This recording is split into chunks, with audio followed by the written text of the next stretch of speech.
Vitor Pereira comanda treino no Equador para definir time titular do Flamengo para a estreia na Libertadores. O Flamengo está próximo da estreia na Libertadores da América. Na quarta-feira, às 05, o mais querido encara o Alcas, a EQU, às 19 horas, ao horário de Brasília, pela primeira rodada da fase de grupos da competição. O duelo será disputado no estádio Gonzalo Pozo Ripalda, em Quito.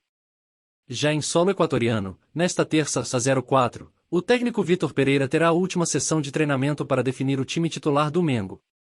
Às 18 horas, ao horário de Brasília, desta terça-feira, às 04, Vitor Pereira realiza o único treinamento na equipe do Flamengo antes de encarar o Alcas, no Equador.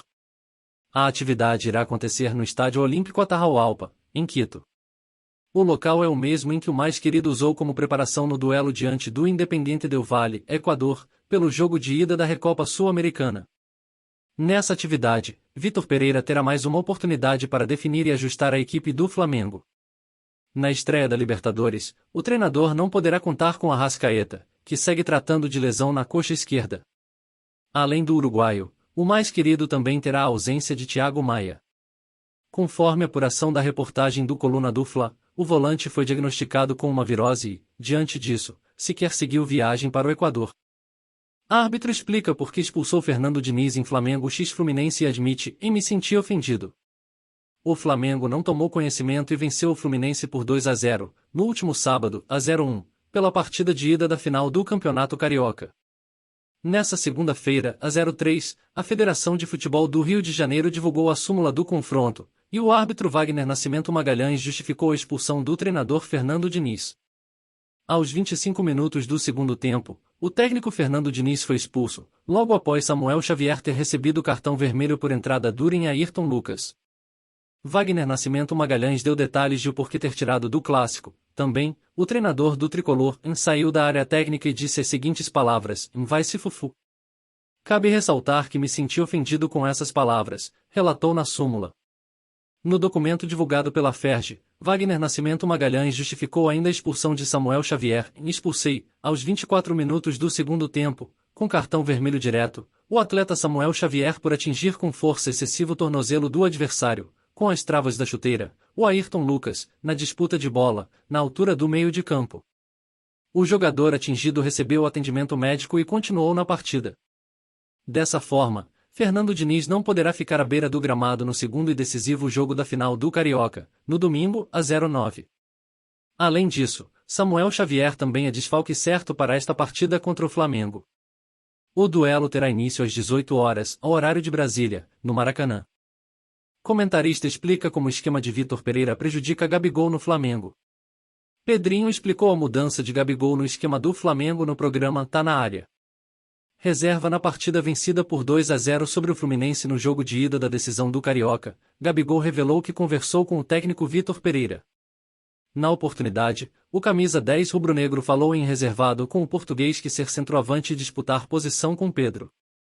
Pedrinho, comentarista do Sport TV, explicou o motivo e disse o porquê de tanto sacrifício do 10º maior artilheiro da história do clube, no sistema de tático do Lusitano.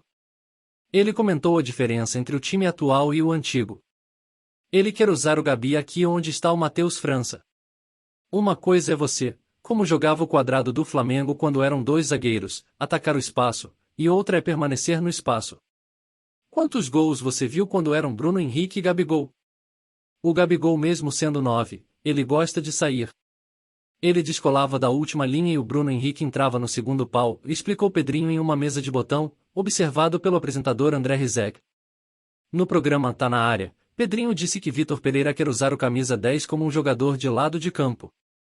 No entendimento do comentarista, Gabigol não desempenha com excelência o que o treinador do Flamengo deseja. Segundo o ex-atleta, o camisa 10 rubro-negro é goleador e não homem de criação. Com Pedro e Gabigol, o Gabi tem espaço para movimentar. Ele não está no espaço, ele procura. Descolando na última linha, ele causa dúvida nos defensores. Como ele já tem que ficar aqui como um ponta, como é o estilo do Vitor, não tem um repertório do drible. Ele não é um jogador do refino técnico para gerar uma jogada, finalizou.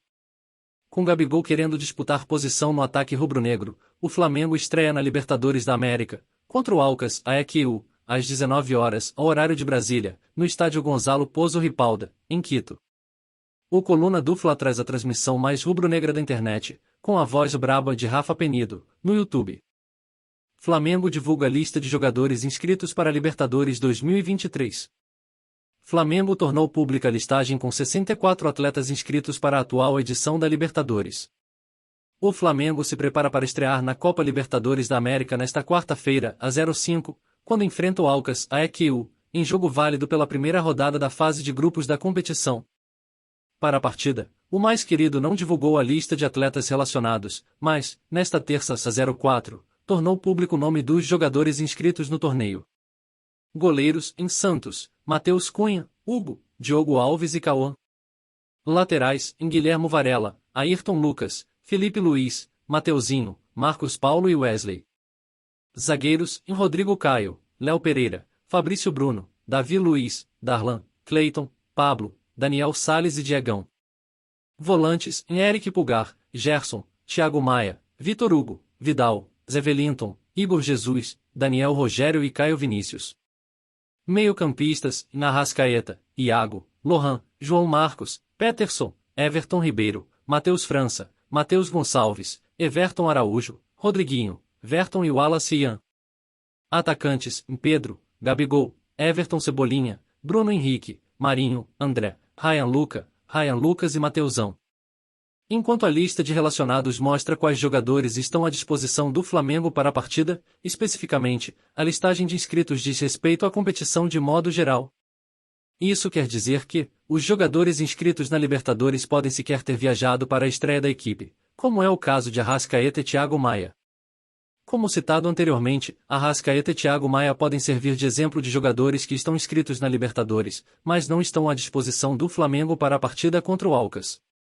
Os dois permaneceram no Rio de Janeiro tratando de lesão e virose, respectivamente. Flamengo e clubes de Rio e São Paulo se posicionam sobre regulamentação das apostas esportivas. O Ministério da Fazenda trabalha com o objetivo de regulamentar as apostas esportivas no Brasil, ou seja, começar a cobrar impostos do setor.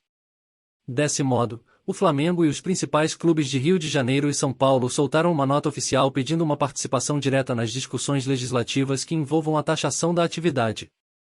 Clube de Regatas do Flamengo, Fluminense Futebol Clube, SAF Botafogo, Santos Futebol Clube, São Paulo Futebol Clube, Sociedade Esportiva Palmeiras, Esporte Clube Corinthians Paulista e Vasco da Gama SAF, reunidos na qualidade dos denominados clubes da Série A do Eixo Rio de Janeiro XSP, vêm, em conjunto, de forma emergencial, sem prejuízo que demais clubes venham a se manifestar posteriormente no mesmo sentido, externar nossa preocupação acerca da iminente regulamentação, por medida provisória, da Lei nº 13.756/2018, a qual dispõe sobre o Fundo Nacional de Segurança Pública, FNSP, sobre a destinação do produto da arrecadação das loterias e sobre a promoção comercial e a modalidade lotérica denominada apostas de cota fixa.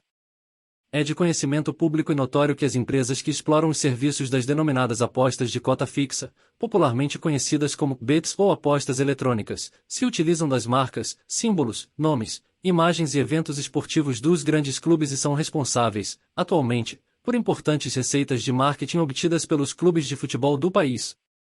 De igual maneira, apesar dos sites de aposta eletrônica permitirem apostas nos mais variados esportes, é inegável que o maior volume de transações feitas se dá em face dos grandes clubes do futebol brasileiro.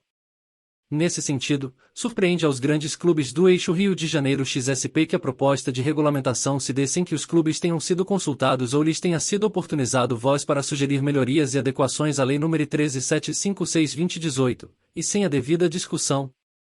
É imprescindível que os clubes de futebol tenham participação direta nas discussões legislativas que envolvam a regulamentação da atividade das empresas de aposta eletrônica, permitindo-se que se posicionem de forma clara e pública acerca do que entendem justo e correto no tocante à referida regulamentação, visto que ninguém está autorizado a lhes representar nesse debate.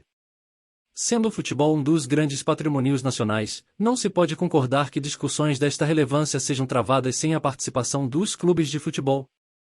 Há questões relevantes a serem debatidas, como contrapartida pela utilização das marcas e eventos dos clubes, bem como cuidado no tratamento fiscal, para evitar o risco de colapso da atividade, o que traria grandes prejuízos para todos. Dessa forma, os grandes clubes do Eixo Rio de Janeiro XSP vêm, pela presente, postular participação direta nos debates, confiando que o Poder Executivo e, posteriormente, o Poder Legislativo, irão adotar todas as cautelas necessárias, permitindo uma ampla participação dos clubes de futebol do Brasil nessa relevante e valorosa discussão. Clube de Regatas do Flamengo. Fluminense Futebol Clube. SAF Botafogo. Santos Futebol Clube. São Paulo Futebol Clube. Sociedade Esportiva Palmeiras. Esporte Clube Corinthians Paulista. Vasco da Gama SAF. A ideia de regulamentar as apostas esportivas no Brasil tem aval do setor no país, mas os clubes do futebol brasileiro pedem maior participação no debate sobre a possível mudança na legislação. Isso porque, como grande parte dos times possuem pelo menos um patrocinador do ramo, o bom senso, de acordo com a nota das equipes, deveria prevalecer e as diretorias de cada instituição têm o direito de se juntar às reuniões do debate. É importante destacar que as apostas esportivas vivem um grande crescimento no cenário brasileiro desde 2018, época que os sites tiveram liberação para operar no país. Por conta disso, muitos clubes do Brasil possuem pelo menos um patrocínio deste ramo, seja de um time masculino ou feminino. O Flamengo, vale lembrar, possui a Pixbet como parceiro, recebendo cerca de R$ 24 milhões por temporada.